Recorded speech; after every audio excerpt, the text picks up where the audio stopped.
I'm Hallie Spiegel, Campus Director at Camera. I'll keep my remarks brief given the insightful perspectives we have from our student panelists shortly. However, before we delve into that, I want to address some of the deeply concerning incidents unfolding on college campuses over the past 5 weeks. Some very troubling examples include a UC Davis professor who posted on social media on October 10th the following statement. One group of people we have easy access to in the US is all these Zionist journalists who spread propaganda and misinformation. They have houses with addresses, kids in schools. They can fear their bosses, but they should fear us more. The post ended with emojis depicting a knife, an axe, and drops of blood. A Cornell University professor stated at a rally that he was exhilarated by Hamas's terrorist attack on Israel. At NYU, we saw a law student openly expressing support for Hamas, saying, "Israel bears full responsibility for this tremendous loss of life." Shockingly, over 30 Harvard student organizations signed a letter titled Joint Statement by Harvard Palestine Solidarity Groups on the Situation in Palestine, where they hold Israel entirely responsible for Hamas's mass slaughter. Recently at MIT, Jewish and Israeli students were physically barred from attending class by a group of pro-Hamas and anti-Israel MIT students. And the list goes on and on and on. The rapid increase in anti-Semitic incidents on college campuses are quite alarming. I do want to mention that there has been success in many places as well, with the defunding, removal, or suspension of specific SJP chapters on campuses such as Brandeis, Columbia, and George Washington University. But unfortunately, the challenges outweigh the successes right now. And that is what we at Camera would like to change. But despite these challenges, our students have demonstrated incredible resilience, going above and beyond their expected roles. And now let's hear directly from them. Please welcome Yoni Manor, Sabrina Safer, and Nate Miller. Yoni Manor was a 2022-2023 Camera Fellow and is currently an undergraduate student studying film and television at Boston University. Yoni was born in Jerusalem and raised in Denver, Colorado. He has a strong bond to the Jewish homeland and the Zionist community here in the United States. In his free time, he enjoys producing podcasts, making short films, and reading. Sabrina Safer is a current Camera Fellow at the George Washington University and a philosophy and public affairs and Judaic studies major in the college's honors program. She's a columnist for the Times of Israel and the GW Hatchet, and is vice president of Chabad on her campus, and is a member of the GW for Israel and a Jewish educational organization, Meor. And Nate Miller is also a Camera Fellow and a sophomore at Tulane University. Nate is a student journalist and a proud Zionist who promotes accurate reporting on the Middle East.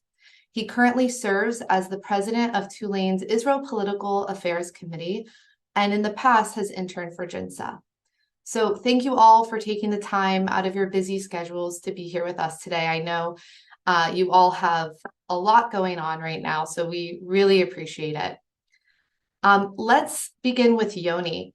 Yoni, Boston University students were one of the first campuses to share the Kidnapped Posters campaign on campus. And unfortunately, you were also one of the first campuses to witness them being torn down. We want to quickly share a short clip that shows this incident.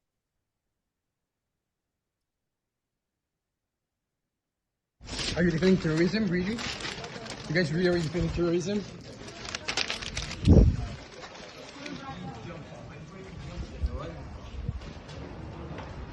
Fucking cowards. You should be ashamed of yourself. You should be ashamed of yourself. These people are killing innocent civilians. They killed friends of ours.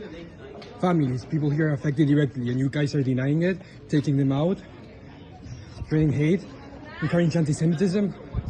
Dude, you literally know I'm Jewish. Like, I've been. That's not true. That makes it much better. No, but I'm saying, like, you have no right to tell people that their beliefs are wrong or that It's they're not a belief. supporting. No, Condemning fucking Hamas is not a belief.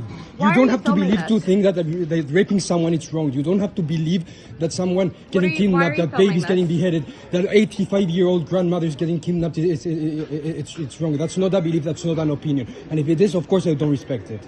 Why are you filming? Because What's your point? what? To show where all of the hate is coming from in this campus. Most Jewish students don't feel safe because a lot of other students are doing it, and the worst part is that there's Jewish students like you, unfortunately, who like encourage them to continue doing this, and they get validated by it. You don't know what. Look, you are reading into propaganda. Sure. Yeah. Tell me. You're supporting occupation. An illegal Did you occupation read that's the been poster? happening for 75 It's about years. Hamas and the atrocities and all of the war crimes they're committing. It's not about anything else. You not condemning terrorists, that shit is wrong. You should be ashamed of yourself. Yoni, I know that she wasn't the only one to tear down posters on campus, but can you tell us a little bit more about this incident, and what the current atmosphere is like on campus right now? Yeah, for sure. So, yeah, unfortunately, that is not the only instance of BU students tearing down posters, but she was identified, and she's actually one of the co-presidents of SJP, ironically enough. She's also led rallies that occurred over the following weeks, but essentially, we have students on our campus like her who just simply do not believe the atrocities that Hamas has committed, despite the overwhelming evidence, of course. And that goes along with all the other members in SJP as well. And sort of what we're seeing in the campus atmosphere wise is this on a large scale. We've posted kidnap posters all across campus. This was just in one of our buildings. We have videos of plenty of other students tearing down posters, and we even have a video of a BU faculty member tearing down posters, which we are currently dealing with. So this is not the only thing that we're seeing. Obviously, like just people denying the kidnappings or justifying the kidnappings, but we are seeing outright support for Hamas as a quote unquote resistance group. These are things openly that SJP has stated at our campus, and my light went off. And it's very troubling to see. Thank you, Yoni, for sharing your thoughts on that. In terms of the faculty, you brought up a really interesting, I had no idea that you caught faculty as well pulling down the flyers. Is anything happening with that? Yeah, so I've myself have had a lot of conversations with the administration, the dean of students, president, the provost, the top officials at the university, and it's mainly been lip service. I haven't spoken to them about this specific incident, but when we brought a plethora of evidence of anti-Semitism on our campus, just recently as well, our Hillel building was vandalized with Free Palestine on it as well, which is a very big incident, which BUPD is investigating as a hate crime. So they are taking action on that. But overall, we're seeing them sort of ignore the outright support of terrorism and the incitement of violence against Jews on campus. I mean, previously, even before this war began, we had incidences of SJP stating and writing "Long live the Intifada" on our campus, Greek Rock, which is a direct incitement of violence against Jews. And the administration, the dean of students, pretty much told me bluntly that they don't view it the same way as we do as Jewish students, which is anti-Semitism, of course. And it's kind of a very rare scenario where every other minority group is essentially able to define for themselves what is and isn't discriminatory against them, except for Jews, seemingly. And what we're seeing is essentially our administration refusing to outright condemn specifically anti-Semitism because they are trying to compare our struggles versus Muslim students and Arabic students and Palestinian students, saying, "Oh, there's a rise in Islamophobia as well," trying to like equate the two. When I think it's clear that the rise in anti-Semitism is much more drastic and more dangerous and concerning, considering BU's student population as well. It's very Jewish. Right. And how are the Jewish students feeling with all of this? I mean, I know you're heavily involved in Jewish activity on campus and being part of the Israel group on campus. So what's the feeling amongst the Jewish students? Yeah, I mean, I would say definitely a lot of fear, but also a lot of strength. I mean, when all of these incidences, they just keep occurring one after another, like it's been constant with things happening. We just had like a massive demonstration blocking off like a main bridge from Boston to Cambridge, calling for a ceasefire this morning.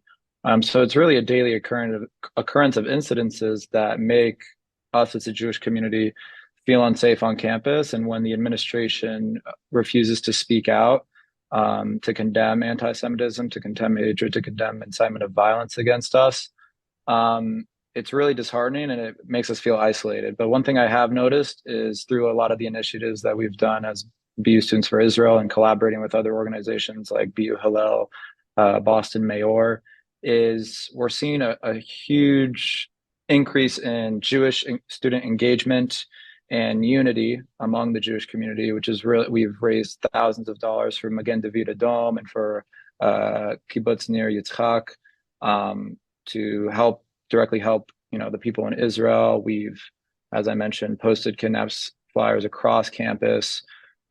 We've tabled at, the common areas on BU's campus. We've hosted speakers, we've hosted educators, we hosted a big rally in solidarity and mourning for the Israeli victims. So despite, the outside BU community not really supporting us at all, we've definitely supported each other, and I've seen a major increase in that support among the Jewish community. Well, thank you, Yoni, for sharing these thoughts with us. Moving down the East Coast to Washington, D.C., Sabrina, you recently appeared on Fox News and News Nation, and you spoke to the rally on Tuesday in D.C. But on Fox and News Nation, you spoke about the recent issues on your campus, and we're going to show a short clip of that coverage.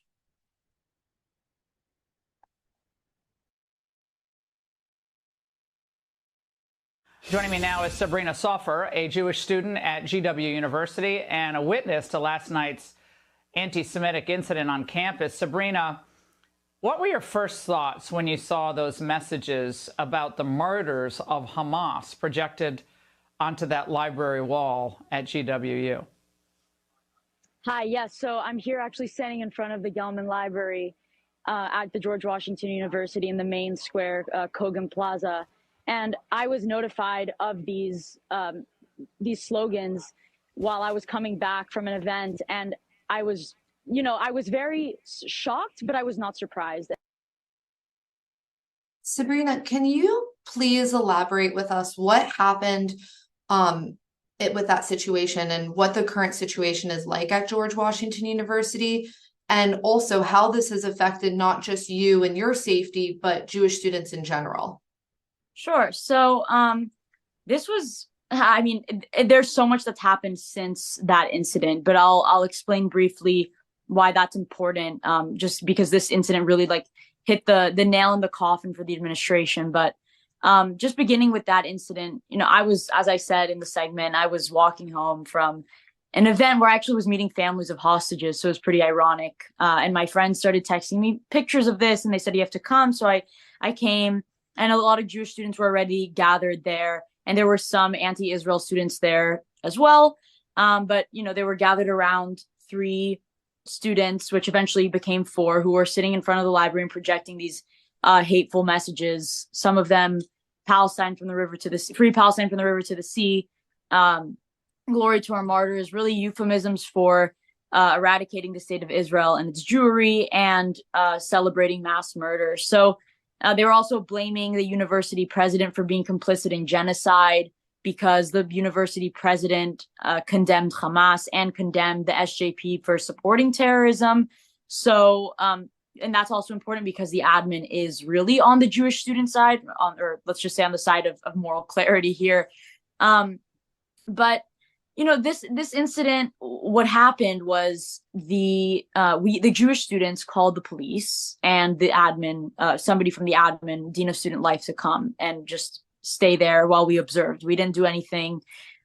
Jewish students just gathered around, wanted to observe, and the police came and they said, look, and the member of admin said that this is not following school policy. It violates the code of conduct. So you respectfully have to leave. But after a 5-minute debate, they still wouldn't leave.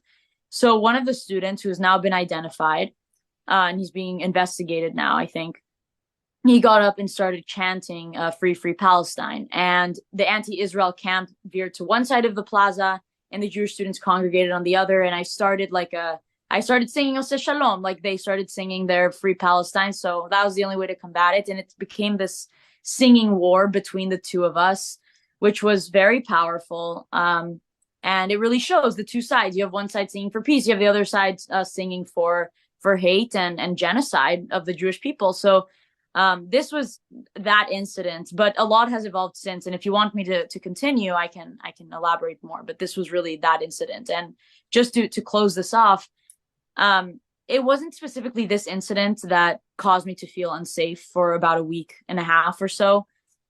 But it was really the escalation that occurred since that incident. There were a few demonstrations by the SJP where some came up to me and they said, Sabrina, we know who you are. Stop filming us. There was another incident where Palestinian demonstrators came to the ZBT frat house and started waving flagpoles at the brothers so as to strike them. ZBT is a Jewish frat. So knowing that, like, they know who I am, I've been doing this activism in the past. So it's, if they know me and they're starting to get violent, then I put the pieces together in my head and I say, okay, maybe my mom is right when she tells me to take off my Jewish star. So that was like how it affected my safety. But I have other friends texting me, Sabrina, I'm not leaving my dorm. I'm afraid to go to class. I can't walk outside. For example, just yesterday, there was a rock thrown at a truck with anti-Hamas slogans. So, that could have been one of us, right? So that's the situation that we have here. Wow. Well, thank you, Sabrina, for sharing that insight with us. And I have some follow-up questions for you later on. But for now, we'll move on to Nate. Nate, on October 26th, you did something that many students and really many people were inspired by. You saved the Israeli flag from being burned during an anti-Israel rally. And we're now going to show a short clip of that.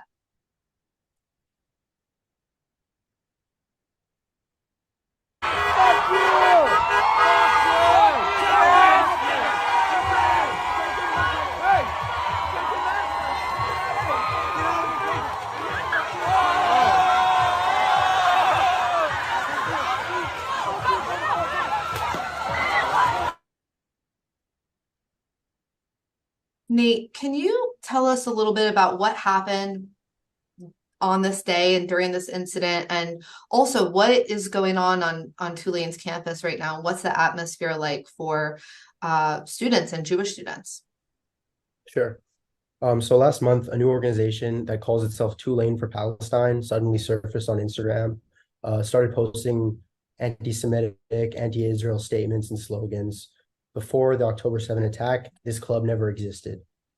So on Thursday, October 25th, this club organized a provocative rally on the sidewalk of a public street that runs directly through our campus. Throngs of protesters they were chanting anti-Israel slogans. They were chanting "From the river to the sea," and there were references to gas chambers. One of my friends was told to burn in an oven. On the other side of the street, me and several of the Jewish student leaders were gathered. We were similar to what Sabrina was saying. We were singing "Oseh Shalom" and "Matisyahu" and those kinds of songs. And to be clear, the protesters on the other side, these were not Tulane students. These were people in their 30s. These were outsiders who came from all over Louisiana, specifically to the most densely populated Jewish area in the entire state, particularly because this is where the Jews live. So as the rally started to intensify, these three men started driving up and down past the protests in that red truck that you saw in the video. And, each time they drove by, they would wave the flag and kind of scream in our faces, intifada, intifada, and rally up like their side, rile people up. On the third time around, one of the men in the back of the truck lifted up an Israeli flag and went to burn it. And I just immediately just charged at the truck and grabbed the flag. I was battered over the head. I had pretty bad, I had a big bump on my head, and my friend who jumped in to protect me had his nose broken and got sent to the hospital. We had another girl who was beat pretty badly, so we all got kind of banged up. So I wondered afterwards if I'd done the right thing, because flag burning is a protected right under the First Amendment. But what I started to realize is there's a real difference between a genuine political rally and a targeted act of hate. And this was not a burning of a flag as a political gesture. This was a targeted act of hate to provoke and intimidate the most densely Jewish neighborhood in all of Louisiana. And they had come to our campus to do that. In the aftermath, me and Dylan, my friend whose nose was broken, sought legal representation. And it turns out the man who hit me over the head with a flagpole is in his 40s, doesn't live in New Orleans, and has a history of making anti-Semitic comments and threats. I met someone who went to school with him back in the day and said that he had once called for the death of all Jews. So these men had come specifically to Tulane, where our student body is 44% Jewish, to intimidate and ultimately attack and physically assault Jews. They were there to not just to provoke and intimidate, they were there to fight. They were ready. I mean, we were battered over the head. We were hit with megaphones. It was a riot. So these men came to our campus specifically to intimidate Jews, and we responded by standing up for ourselves and refusing to be intimidated. And I encourage everyone to stand up against anti-Semitism, wherever and whenever you see it. It is important to prioritize personal safety, but sometimes we have to be passionate in our fight against anti-Semitism instead of passive and afraid. Thank you, Nate. A follow-up question for you. It seems like a lot of people, you had a lot of support in the moment. Hours after, what was the reaction from your on-campus Jewish community? Were they supportive? And also, I'm not sure how much you're allowed to say about, the legal action that's going to be taking place if that is happening. But if there is anything you can share, can you please share that with us? Sure. So I'll start with the first part of that question. But the strength of Tulane's Jewish community and just the Jewish community in the world is that we will always have each other's backs. We're the only ones who have each other's backs.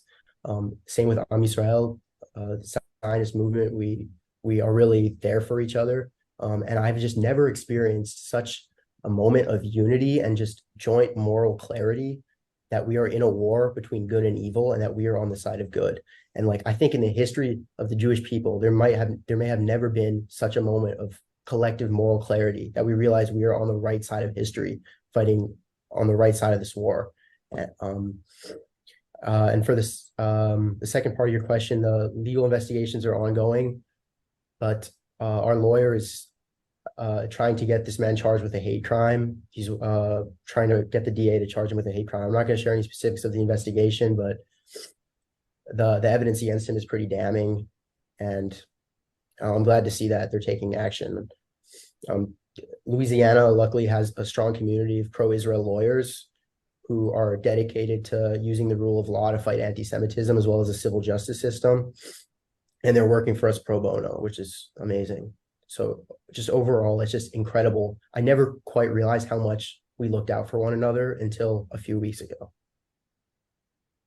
Wonderful. And Nate, in terms of you were saying that most of the protesters were actually from outside of Tulane's campus. Have there been other incidents where they were involved? And do you think that the anti-Israel students that are on Tulane's campus are inspired by their work and are influenced by the outside community's anti-Israel sentiment?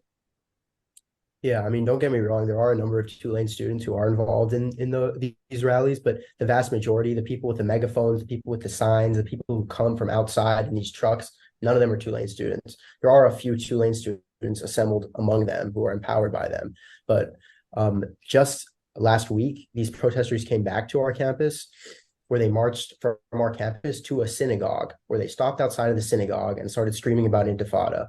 Not only that, but they also got on the megaphone and said, Nate Miller, a Zionist teenager, or a Zionist student at Tulane University, assaulted a Palestinian teenager. This is a battle. This is an information war that is being fought, and the other side is twisting and distorting reality to serve their narrative, and it is shocking, and we need to call attention to it, and there needs to be a probe into these groups to see where their money is coming from. Why is the Qatari government giving billions of dollars to all of these colleges? Where's the money coming from for these protests? Where do these groups get their money from? We need an immediate probe into their source of funding, because it's really concerning and shocking. I think we all agree with you, Nate, on that. Well, thank you for sharing, and also thank you for everything you did on that day. I truly, when I say this, I mean it. I think many people were inspired by your actions. So thank you. Sabrina, you seem to be very well connected to students from all over the country. Seeing you at our conference and in different group chats, you seem to know a lot of students. So I was curious, after speaking with these students, especially over the past 5 weeks, what are some ways that they're fighting back to combat the lies and misconceptions about Israel that they hear on campus?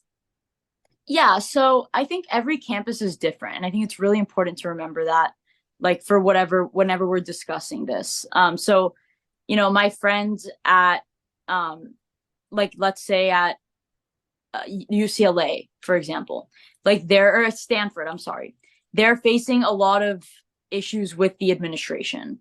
So what they've done is they've compiled a folder of all the evidence from the SJP and all their rallies and all the faculty issues, like with the classroom, where faculty are making really egregious remarks, and they're compiling them into folders so we can get these investigations going swiftly and smoothly. At GW, we're doing that too, and quite frankly, I think that everybody should be doing that. I know lawsuits are another way to fight back. I don't think that that's necessarily critical at GW at this point in time. I think the real distinction here is, like, are the administrators on the side of moral clarity?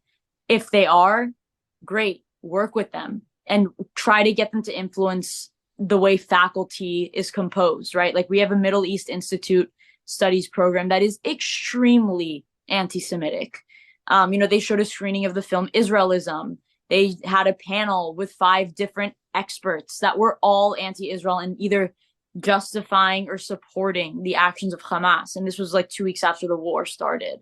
So, this is the situation at GW. We're, of course, like, doing huge Shabbats, inviting Jews and non-Jews. We're doing tefillin wrapping in the plaza. We're recording videos. Like, students are going on the news. We're writing articles. There's a lot of other ways that we're fighting back. Singing Hatikva is one form of doing so as well. So again, like, different campuses, different ideas. I know my friend Talia Dror from Cornell, she testified in the Ways and Means Committee yesterday. The girl from Columbia, Noah Fay, who I spoke alongside at the rally, she's facing a really terrible situation at Columbia, but now, since their SJPs have gotten banned, their groups are gaining more leverage. So I think that it's important. I know this is not a direct response to your question, but it's really important to, yes, gain knowledge from students on other campuses, but be careful not to conflate what's going on other campuses with your own, because it can really cause a lot more damage. And I'll end with this, like, because you asked about, or you spoke about SJP being banned from GW, maybe that's a good thing at Columbia. But at GW, it wasn't executed properly, and now we're facing the repercussions of it. And now they created a new anti-Israel coalition it's bigger and better and louder than it was with the SJP. And the administration gave no explanation as to why the SJP was banned. And I know they meant it with good intent, but I might have said, and I would say that in principle it's a good thing, but execution matters, and we have to really be nuanced when we go about fighting back. So that's I'm curious to hear a little bit more about that actually, because it's a question I wanted to ask later on. But at GW, I think what was it that the SJP was suspended for 3 months, correct? Yeah, 90 days. Yeah. 90 days. So can you tell us a little bit about like how that decision was made? And then, for you, you're expressing that you were actually not happy with that situation in how it's currently playing out on your campus. So can you tell us a little bit more about why that is? Yeah. So the library projections were like what hit the nail on the head with getting SJP banned, because it was a deliberate violation of school policy in the handbook. A week later, after, or actually, yeah, it was, I think, 4 days later, the SJP student broke into the Hillel building and tore down our hostage posters from the inside. So that was another slash. And according to our student code of conduct, it doesn't matter which community gets attacked. It matters which group is perpetrating the attack. So the more strikes that group has, the easier it is to get them held accountable.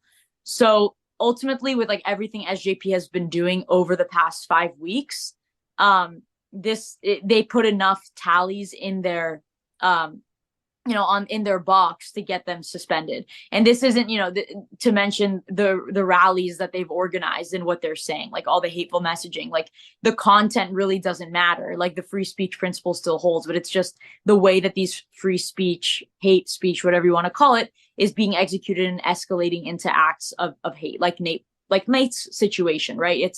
This is a clear incitement of violence, and they escalate. But when the SJP got banned, I think that when students, especially the 80% who don't know about what's going on, right? They're not informed. They don't know whether this is hate speech or free speech. They're not commenting, but they're just seeing, oh, the school bans SJP. Then it's really going to look like what the SJP is saying.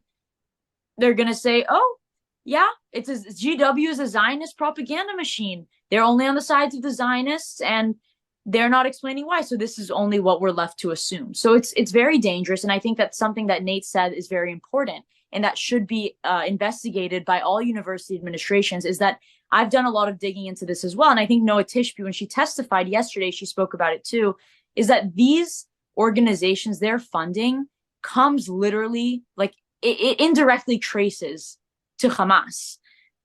The money from Qatar also has that influence because there are Hamas leaders sitting in Qatar right now. So if there can be a report that's publicized by these university administrators who are supportive of the Jewish community and they're aired to the Jewish community and beyond, this can start setting the precedent for why SJP needs to be banned, not only on individual campuses, but we can do it for the whole country. Right. And then from that point of view, when they are banned, students will have a better understanding of the reason behind it. But then, students like you and like Nate and like Yoni can write about this in their campus paper and really break it down for students.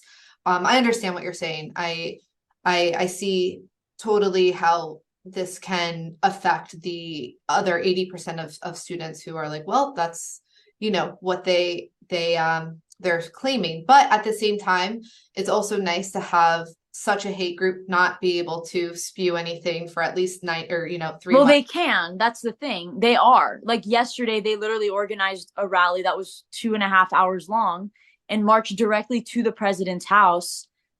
And they were singing like, Granberg, we know you're complicit in genocide too. This is a direct result of them being banned because they're upset with her. So and the thing is, maybe they should have said, we're not allowing you to organize, and anybody who organizes is going to be expelled. That's great. Do that. But they didn't do that. They just said SJP is suspended for 90 days. That's, what does that mean? They have to say suspended from what? So yeah, sorry to interrupt, but it's important. No, I'm glad that you're explaining that difference because it makes sense. And we saw the same thing at Brandeis. Even though they were banned, they still did gather together in an unofficial capacity. So it's something that I think our whole team is on this call right now as well. So it's something we're hearing and we're taking notes on, and we want to do something about. And hearing from you and Nate on this, it's really important to us. So thank you. And on that note with SJP, Yoni, as a camera fellow, you covered the lies that SJP has exposed on campus and how they propagate their lies and propaganda to the campus community. Can you tell us a little bit historically how Students for Justice in Palestine has operated on Boston University's campus? Yeah, for sure. Previous to the war, we were thankful to have a pretty small SJP chapter, not as violent and outspoken, so to speak, as other universities. However, they did do some very outspoken things. For instance, I think it was December of 2021, they graffitied our campus Greek Rock, which sits in the center of campus, with "Long Live the Intifada," a call to violence against Jews. The administration did nothing about this back, what was that, 2 years ago? They also trespassed on BU property by going to the roof of our College of Arts and Sciences building and basically flung a massive banner saying "Free Palestine" and end the deadly exchange, because BUPD has done training with Israeli police officers in the past. So, and they've been constantly they've been tabling for years. They have weekly meetings, this and that, where they essentially just spew very misleading propaganda. They've done apartheid weeks where they put up their little apartheid wall, like many other college campuses do, with just the basic slogans that we always hear, the 1-2 word phrases: white supremacy, apartheid, colonialism. When in fact, many members in BU Students for Israel and just Jewish students have approached these members of SJP, and when we try to just to gauge what their stances are exactly, they really have zero knowledge on the issue. They know zero history. They don't even know the basic historical terms and events that we ask them about. It's very much a trendy sort of movement where it's all the bad words you hear: genocide, apartheid, and they have been spewing this very relentlessly now via social media, organizing or being a part of several rallies across Boston. Boston has seen a lot of different rallies in that capacity, and it is very concerning to see them ramp up their very misleading rhetoric. But yeah, I covered a few of their events as a camera fellow, wrote articles, one of which was published in the Daily Free Press, the BU student newspaper. But once again, this is another issue that we see. We see a lot of, for instance, our student government, the first thing they did when after the attacks of October 7th, they didn't, release a statement condemning terrorism or anything. The first thing they did was endorse a fundraiser that was led by SJP and signed by 30 other clubs and various student organizations for a fundraiser for Palestinian children. And although who knows where this money is going, obviously, as it's being funneled to Gaza, but just the fact that was the first thing they would do at a school with a population that's almost a quarter Jewish, it was pretty remarkable. I mean, not remarkable, but very disheartening to see. And we see, the impact that their misleading rhetoric is having in terms of influencing student government and just also students that are clueless. I would say, 80% of the student body before October 7th really doesn't know much about the conflict in general, right? And it's easy to, when you call out that there's a genocide, everyone's like, whoa, that is bad. Everyone knows what genocide is, but they don't really look into it deeply. And so we've been focusing on, debunking these myths systematically through tabling, through our events, through our speakers, through doing public initiatives like that. So it's a tough battle, but that's kind of what we're seeing on our campus. Well, thank you, Yoni, for sharing that. And thank you, Sabrina and Nate, as well, for sharing all of this information. It's truly incredible to see students standing up proudly on campus for Israel, like all of you. So thank you. And I know there are a lot of questions already coming in from the audience, but before we get to Q&A, I would like to speak about what we at Camera are doing to help students like Yoni, Sabrina, and Nate combat misinformation and to stand up against hatred, bigotry, anti-Zionism, and anti-Semitism. So we work strategically campus by campus in two main ways that are unique to Camera. First, we support independent pro-Israel groups that are not under the umbrella of any national organization. These groups are often the most creative, unafraid, and willing to stand up in a crisis. We bring to bear Camera's 40 plus years of research in refuting lies and bias against Israel and in writing and activism about the conflict and the media that reports on it. So just as Camera's core mission is rooted in the conviction that lies about Israel have to be refuted so that Americans are not misled about the Jewish state, we also believe this applies on campus, and we teach this to our students. In fact, we urge our students to be the first to stand up in defense of Israel, to let everyone know it can be done, and to be a model for others. And we're currently supporting dozens of Israel groups across North America, Canada, the United Kingdom, and Israel. And these are not Camera groups, but they have their own names and brand, and we fund their efforts. So we do have requirements in return, including that the groups sponsor factually reliable speakers and activity and counter anti-Israel issues. We provide significant funding, materials, high-profile speakers, and a team of in-house researchers to address the many critical issues that arise. Our team is available for one-on-one support 24/7, which I'm sure Nate, Yoni, and Sabrina have utilized in some capacity during their time as Camera Fellows. In addition to supporting Israel groups, we also recruit and support nearly 60 individual Camera Fellows who become the eyes and ears on their campus when it comes to Israel. They monitor their campus paper, sometimes multiple campus papers, and local papers. Camera Fellows contribute to their own columns in the campus paper, and they are typically the first to respond to a distorted anti-Israel article. They also respond to the falsehoods that anti-Israel students and professors on their campus spread, and they educate their student body with the facts.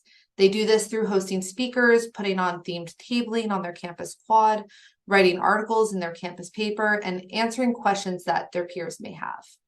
And they also lead in responding to anti-Israel events on campus. So when needed, we can quickly create tailored flyers and infographics for students to share with their peers and questions for them to ask of controversial speakers. Our Camera Fellows write on average around 100 op-eds each year, published in campus, local, and national outlets. They address and respond to many issues being brought up on campus. And so we're proud of them, and we are here to support them however they need. And just to briefly give a quick overview of what our department has been up to over the past 5 weeks since October 7th, we launched our SJP Expose campaign to expose the hateful and anti-Semitic lies and pro-Hamas propaganda spread by Students for Justice in Palestine. Since October 8th, our campaign infographics, protest banners, and articles have been accessed by over 12,000 unique visitors. And just last week, we added a SJP toolkit to our website where students now have resources to speak up to their administrations about the issues of SJP on campus. Members of the Camera on Campus team continue to attend rallies and demonstrations in support of Jewish students on campus and Israel's battle against Hamas, as well as distributing Camera on Campus infographics and educational materials to combat anti-Semitic propaganda. Our students are routinely reporting about intensifying anti-Semitism on campus and providing vital coverage to mainstream and Jewish news outlets. And our staff have published many articles, and we've released multiple press releases and have held emergency briefings for our students, which I think have been helpful and useful.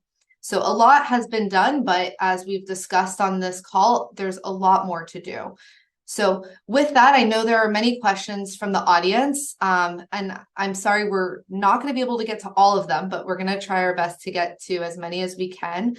So let's jump into that. All right.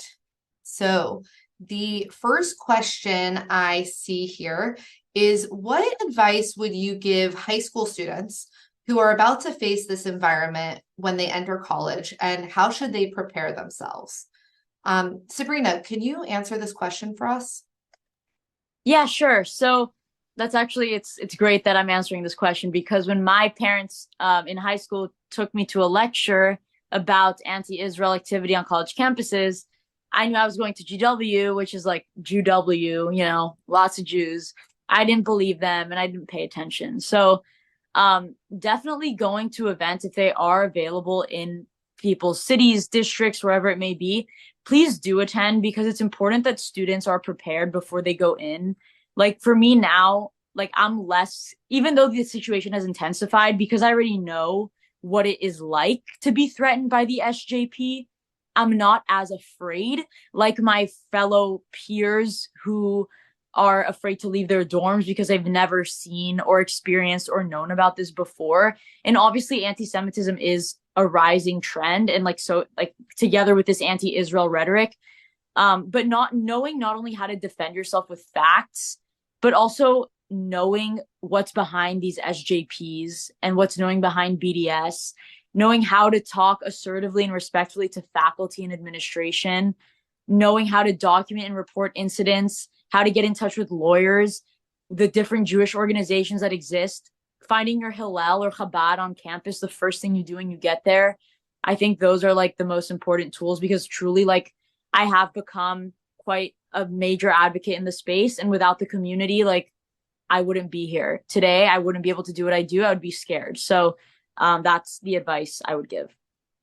Thank you for sharing that. I think that's really important because oftentimes I get the question asked to me, well, where can I send my child or grandchild? What's the least anti-Semitic university? And I'm like, well, first of all, that changes, from year to year, day to day, hour to hour.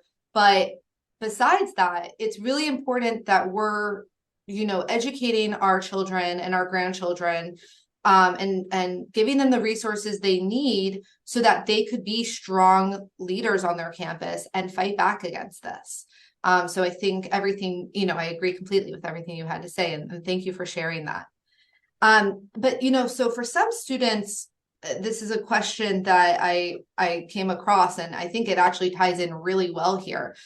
For some students who might not be as active or vocal as the three of you, but they're just as committed and passionate, and, maybe they're wary of, for a variety of reasons, from a hostile campus environment to simply having a more introverted personality. What role can these students play, and how can we empower them to help make a difference? So maybe all three of you could briefly speak on this, and we can start with Nate. Sure. So I would say do what you can. I understand that safety is an issue and that's a priority. At the same time, I encourage people to not be afraid and not be intimidated because that's what they want. And to remember that we are on the right side of history and we are the ones defending Western values, personal freedoms, and human rights. There are ways other than, writing op-eds even or grabbing flags or advocacy to get involved in this kind of stuff. Simply attending Jewish or pro-Israel events, being there for your friends and family, being there for your Jewish friends is just as big of a deal as publishing op-eds. Obviously, people have different strengths and organizing events, attending events. I understand that Zionists have targets on their back right now, but we just can't let that stop us from doing what we do. We have to love what we do more than anyone hates it.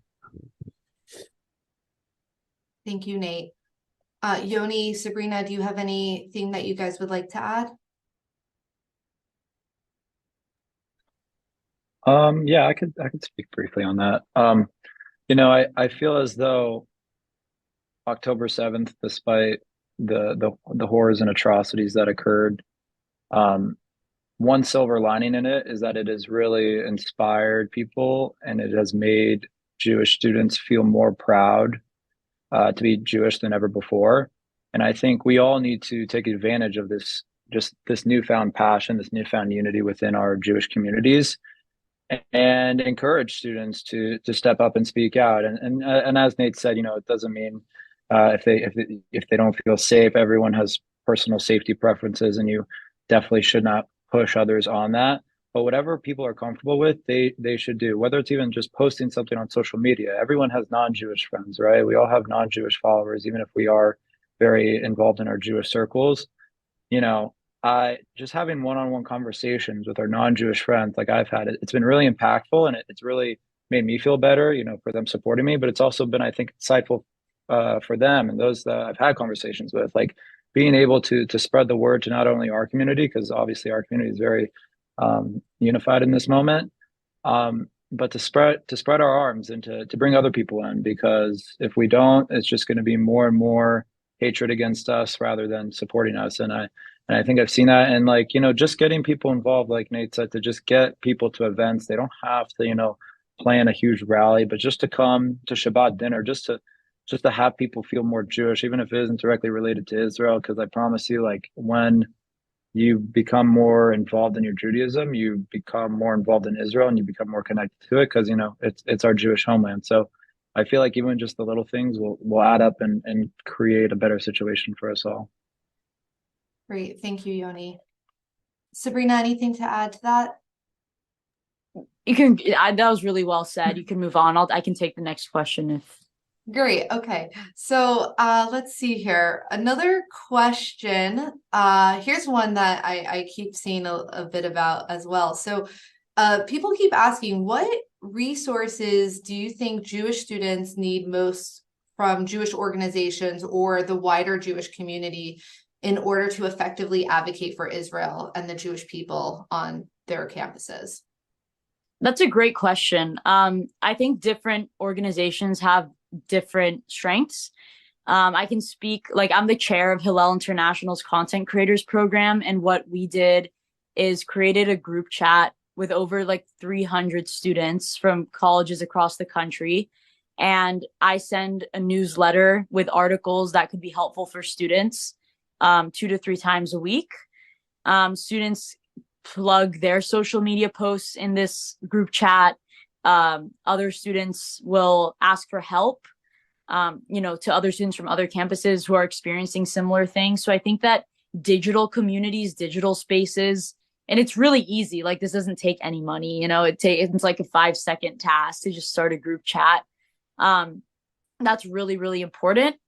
And then another thing I would say is definitely like funding for events and making sure that there's security at these events, because a lot of the times like on these, like DC is great because we have like the Secret Service, like, right, because DC is in the middle, so we're good. But I think for a lot of campuses that are like in really like rural or suburban areas, security is really important. Just getting people in touch with the top-notch Israel-oriented speakers who, like, there are, they're not every speaker is of the same caliber. So I think that now, because we have this great opportunity, like Yoni was saying, bringing in speakers, like I think Einat Wilf is a prime example of somebody who is an expert in this, and she would be great to bring to campuses right now. People from the IDF doing events with IDF officials, really important. Trying to get Palestinians involved in this. A lot of the Palestinians on GW's campus actually aren't even in SJP because they think it's too extreme. So that says a lot. But just like trying to dig deep into the dynamics of your campus and seeing what your campus needs, and then reaching out to the Jewish organizations and via like digital circles that are created from them. Okay, well, thank you for that. And unfortunately, I'm looking at the time now. We are out of time for Q&A, and I know there were a lot of questions that we weren't able to get to. So please know I do plan to share these questions with our panelists and our team because I do think a lot of them are really important. So thank you again. I again like to thank Yoni, Sabrina, and Nate for taking the time out of their busy schedules to be here with us. In addition to doing all of this work that they're doing as activists, they are also students, and finals are coming up, and midterms, and they have a lot of studying to do. So thank you guys for being here with us. And I want to thank our audience who are watching as well. Your support means the world to us and makes our work possible. We're busy on many fronts. We're working in the Arab media, the Spanish media, the British media, and of course in the North American media, but also on college and high school campuses. And of course, there's a hurricane of problems in all of those areas. So we're grateful for your support, and we ask you to continue supporting as much as possible during this crisis. and also to get your friends and colleagues who are not familiar with camera to join you. If you hear from people who are upset about biased media coverage, upset about what's going on college campuses, well, they can help do something about it. They can join camera and help us correct the record. They can help our work on college and high school campuses.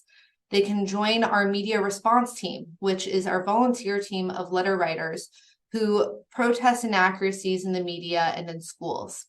Many letters to the editor, which you see in major newspapers around the world, are actually from people who are part of our letter writing team, who receive our alerts and who participate in our campaigns to improve media coverage. So to join, they can quickly sign up by emailing my colleague, Sarah Miller, at smiller@camera.org. Sarah will get them quickly signed up to receive our alerts and action items, which is powerful. And it's a powerful way to help combat media disinformation in this hour of need. And so we also hope that you'll consider making a donation to our organization so that we can keep our programs and campaigns going strong and so that we can keep fighting. To donate, just go to camera.org and you'll see a big red button there where you can make a gift, which we would very much appreciate. In any case, we thank you again for taking the time to be with us here today. And I wish you and your loved ones a good and healthy, safe day. And that will conclude our program.